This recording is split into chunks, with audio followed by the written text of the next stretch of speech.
All right, looking at, once we get to this high wrist position from bottom, what typically happens? So as I'm shooting through, the higher I can get, the better. And that's gonna put a lot of pressure on my opponent right away. And guys who understand this position are very typically gonna spin out. So as we go, I'm going, and as I come up, you can see my hand is getting pulled more shallow. So it's very difficult at speed with an opponent determining the timing to stay with them clean through this turn. So if I go super high wrist and they roll,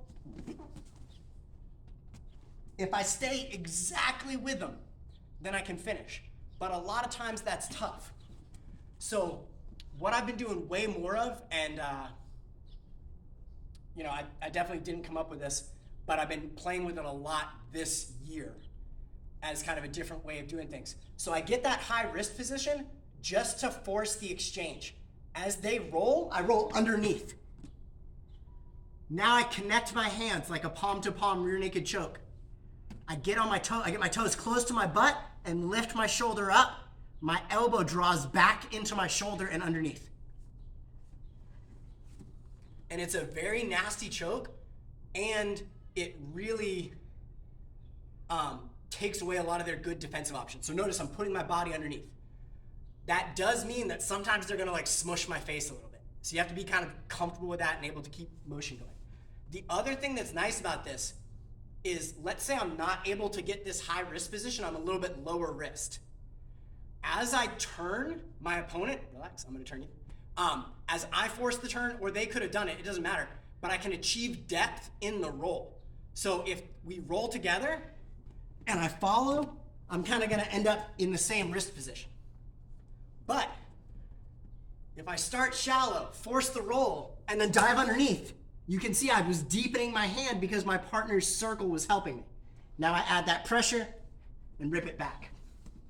So I like this a lot when we're scrambling through, and it's kind of the same thing if we're a little bit higher and they're coming in on like a head inside single, and I can get this high wrist position, and then they try to roll out of it, and I roll right under with them. So if you're gonna be somebody who wraps a lot of front headlocks, you should invest a little bit of time in sealing off this escape path, basically the ability to spin out hard. And so it's been one of the things that's helping me get a lot more finishes, and it's very aggressive because obviously in a self-defense MMA context, being on top is king. So if I wrap the head and turn, it's fine to miss the choke, but end up on top and do work. But in a submission grappling context where the submission is the king, like we gotta finish, we gotta take away those routes of escape, and then that allows us in self-defense or MMA to have a better chance of finalizing right there. So as I catch, shallow or deep, they roll, I deepen and rip it back.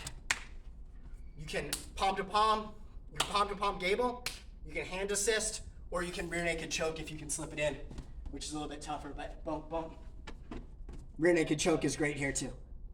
So for all the guillotiners out there, give it a try.